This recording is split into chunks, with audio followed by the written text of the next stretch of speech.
Sagrada was a game that came up pretty early when I got into the hobby. It was on like people's top gateway games. Hey, games you must try. I haven't seen a couple playthroughs online, and I was like, okay, I gotta try it. I gotta try Sagrada. I played it 6 or 7 times now, and each time I was just left with the same feeling. Yeah, it's okay. You definitely get that brain-burning puzzle. And for those who don't know the game, real quick, just want to show you something. With Sagrada, you have these little stained glass windows with some dice compartments, and you have dice. And on each turn, you're drafting a dice and placing it on the board. The rules are you can never have the same number or the same color orthogonally adjacent. And that's essentially the basis of the game. So some places require a 5, but it can be any color. But next to it is a yellow that must be yellow. So if the 5 can't be a yellow, because then you can't place the yellow that you just require. So that's essentially the game. You're just trying to, you get these really tight restrictions, and you're trying to figure out the ultimate place for the dice. The problem I have with a lot of these puzzle type games, there's a lot of this going on. People just heads down going, the red one, oh yeah, get that 7. And then occasionally look up and be like, oh, okay, my turn to draft. Okay, I'll take this blue dice, I guess. Oh man, I don't know if I can do blue. Oh, I'm gonna put the blue. So essentially you have people over to kind of just do their own puzzle, and that's it. Now, some people love these games. They like low conflict. They, sometimes this can be maybe considered a casual game for some people. Just like, oh, I relax and do my puzzle. I like these puzzle games, but I just want something to make me care about their board. And I found that something with Pyradice. Let's break it down. Because with Pyradice, you're still drafting dice and putting them onto your little personal player board with restrictions. So it sounds very similar to Sagrada, but there's one big difference. Let me show you. This is where players draft dice from. But it's super cool how it works. I can only take dice if 3 sides are showing. So right now, the first row and second row, I can't take anything because you need 3 sides showing, and also it needs to be completely clear, nothing being on top of it. So right now, I only have these 4 options. But for instance, if I were to remove this dice, just for instance, well now I have this one, this one, this one, and this one, because I can see 1, 2, 3, and there's nothing on top of it. So I can take that 6, that deep maroon 6 if I wanted to. But I also open up this 5. The reason I'm explaining this is because you might really want this white 3, but you know that they really need that 5. So you have this dilemma. You're like, oh man, can maybe take this 4 instead and maybe change it? Because we'll get to it a little bit. You can like change dice with some different rules we'll get to in a second. But already this part right here makes me love it way more than Sagrada. Because Sagrada, yeah, you roll these dice, you take turns doing this little snake draft.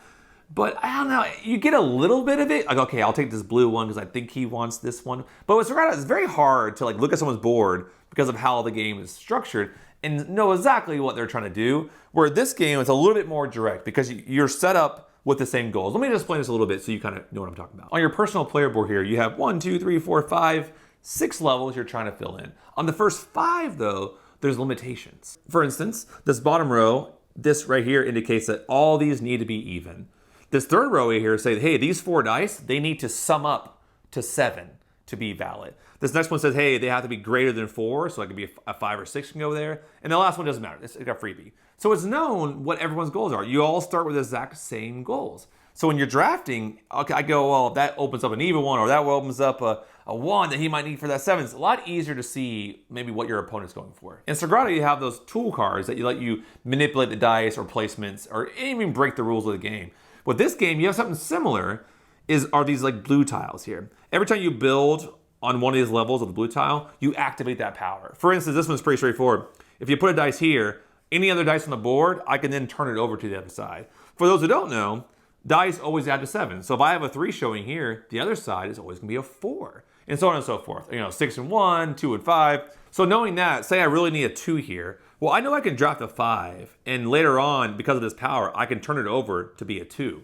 So it's like, that's kind of the thinking. Sometimes you put a dice wrong because you know you can fix it later. So in a nutshell, that's how this game works. You're dropping dice and you're building upwards. Each orange section here has rules you're trying to follow, and each time you get to a blue power, you get those powers. You combine all that together to try to, optimize everything here. If you're successful, each one is worth 5 points. So the max points you can get here is 20 points. That's pretty straightforward, but the other way to score is where it gets juicy. You notice these cards here on the table? Well, each one of them associates to one of the colors of the dice. So for instance, this one right here, this one for this game, because remember, these are just random cards, there's more in the box, and these discs are random. So right now with this card, the white dice associate to this card, which is called mini. And essentially what this is, it's like a set collection. The more white dice I get, the more points I get. So if I can get 7 white dice on my board, I'll get 14 points. Where this one, adjacent, if by collecting these colored dice, you want to get groups. In this case, groups can be orthogonal or diagonal. So the bigger group you have, the more points they're worth. So your biggest group at the end of the game is worth 2 points each. So if you get a group of 5, it's worth 10 points. So that's where this game gets a little spicy. You have 4 different colored dice that each have their own objective, and you have the 5 goals on your pyramid you're trying to achieve. Honestly, I gotta admit, first time playing this, I was like, this is getting a little spicy because I'm having to think through, okay, I want to balance this, I want to balance that. How I typically approach these games, like, okay, I'm just gonna go for these 2, and I'm gonna try to focus on all of these, right? That's usually how I go, and then I have to adapt along the way.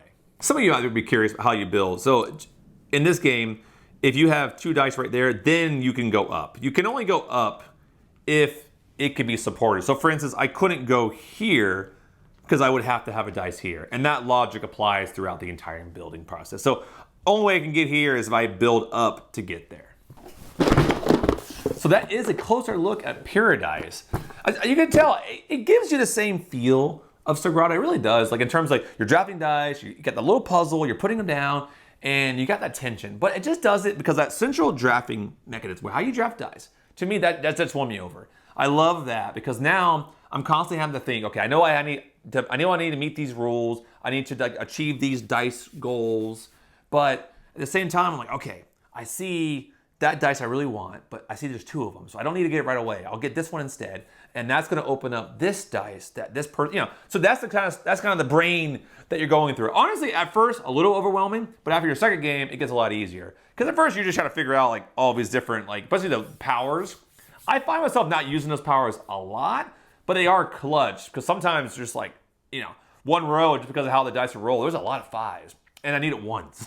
So it was like, all right, I really need some powers here to kind of switch dice around to make this work for me. So I know there's a lot of Sagrada lovers out there. What do you guys think? Have you guys tried this game? What do you guys think? How would you guys compare them? I mean, if you haven't seen it, this little demonstration, does it get your interest? Do you want to maybe try it now? I'm just curious. Drop down in the comments. Let me know your thoughts below. Also, have you guys found a game that's like Sagrada that maybe I haven't heard of yet? Maybe suggest that down below. I think the game is cool. I just wanted something more like this, a little bit more player interaction. I don't need a lot of interaction. I just need some. Give me some. And also, I appreciate you guys for liking, subscribing, and commenting. And if you haven't done those things, now is the perfect time to hop down there, leave a little comment, leave a little like, and hit a subscribe. I really appreciate it. And if I haven't said it already, have fun gaming. I'll see you guys in the next video. Man, I do a lot of these things, right? And hey, who's here still, I wonder? At this point, based on the YouTube analytics, maybe 2 of you guys are here. Let me know down below. What's the secret password today? Secret password today will be, let's go with, maybe we'll just go with Pyradice. Something simple. Pyradice for life. Yeah? Pyradice for life. Yeah, let's do that. Let's do that one. Guys, for those who are really here, Pyradice for life. That was a fake out. It's a fake out. Don't do that one. The real one is blue monkeys. Blue monkeys. Shh, shh. You didn't hear from me. Didn't hear from me.